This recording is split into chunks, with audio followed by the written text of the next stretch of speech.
Hey everyone, welcome back to Tech Ravers and another video about the Switch 2. Today I want to talk about the recent ban wave that has been affecting Switch 2 owners all over the world. The common thread among all cases? Every single one of them reportedly used a MIG Switch flash card at some point. And it's not just one or two isolated cases, we're talking about a significant number of reports across Reddit, Discord, YouTube and more.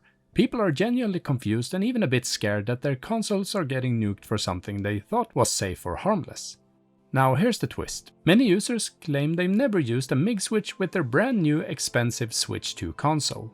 Instead, they've only used it with their original Switch units in the past. That leads us to what seems like the only logical conclusion. Nintendo has figured out how to detect whether you've played online using MIG switch on your older hardware and is now punishing even loyal customers who moved on to the Switch 2. And let's be honest, that's kind of impressive. I mean, we always known that Nintendo is strict, but this level of surveillance across hardware generations, that's some next level engineering. Or overreach, depending on how you look at it.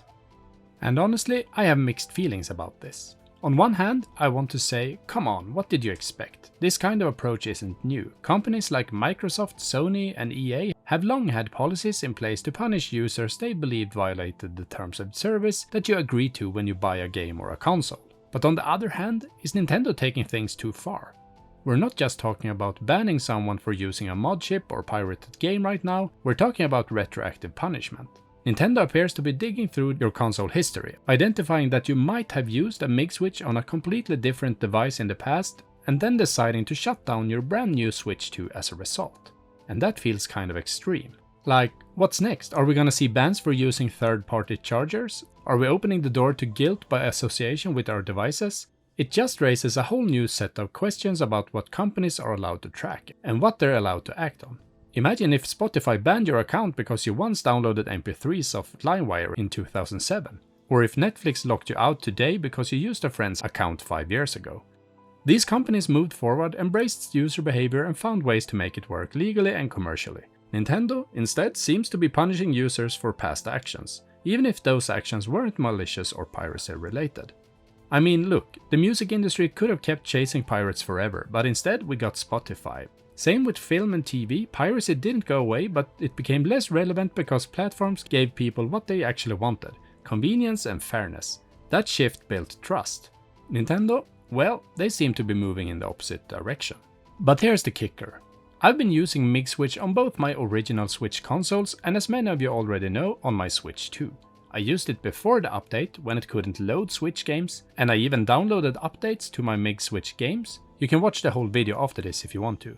And I have used it after the update, when it worked flawlessly. And just to be extra clear, I wasn't doing anything fancy, no exploits, no sketchy firmware tricks, I was just testing it out of pure curiosity, like most of us do. That's kinda the whole point of being into tech, right? We explore, we push things a bit, but doesn't mean we're pirates or hackers. And guess what? As you can clearly see, I'm still able to play Mario Kart World online, access the Nintendo eShop and use all online features without any issue. Naturally, this raises a few questions. Maybe Nintendo would ban my account if they could, but obviously I haven't used the MIG switch in a way that has triggered their detection system. Whatever they're looking for, they haven't found it on my setup. And that's what's honestly so strange to me.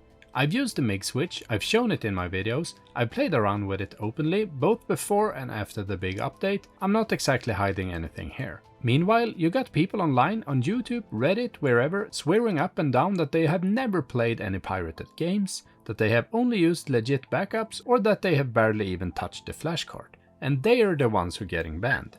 So what's going on here? Are they just really unlucky? Or, and I know this is a bit harsh, but are some of them maybe not telling the whole story? I don't want to accuse anyone, but something doesn't quite add up here. If Nintendo's detection system is really that sensitive, why am I still standing while others who claim to have been extra cautious are getting hit? And now let me be very clear here. I'm not saying anyone who's been banned on YouTube or Reddit deserves it, but for transparency, here's what I've never done. I have never played a pirated game on my MIG switch. I've only used backups on my own legally purchased games that I've done with the MIG dumper, And I have never dumped second-hand games, and while that might sound super specific, it matters. Let's say you buy a used game from eBay, you have no idea what the original owner did with that cart. If they dumped it, and then it ended up in the wild, and then you dumped it again with your MIG, or even used a legit copy of that game, you're linked to that leaked copy. It's risky without you even realizing. And also, to my knowledge, I have never played online with any game through the MIG switch on my original consoles. Though I'll admit that the last one comes with a caveat. Some games you think are offline still connect to servers to download patches and updates, so I can't say with 100% certainty, but I've definitely done my best to stay on the safe side. And that's also the scary part. Nintendo's system doesn't necessarily care about intent, it's about signals, and if your signal even looks suspicious, that might be enough. So if you're someone who has been banned and you have done any of those things I mentioned, whether it was playing online with your MIG switch or dumping second-hand games, there's a good chance you gave Nintendo the exact evidence they needed to flag your console. I know it sucks, but for whatever reason my Switch 2 is still working. No bans and no warnings even after using the MIG hardware. And honestly, I don't really get why.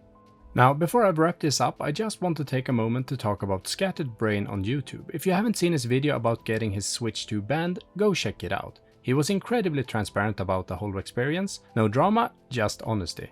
And what really stood out to me was how much of a sport he was about it. He even went out and bought a second Switch 2 just because he genuinely loves Nintendo games that much. That kind of dedication deserves some serious respect. His video isn't just informative, it's a rare look at how someone can face a frustrating situation with a level head and still come out on the other side having fun. I highly recommend watching it. I'll drop a link below so you can see for yourself.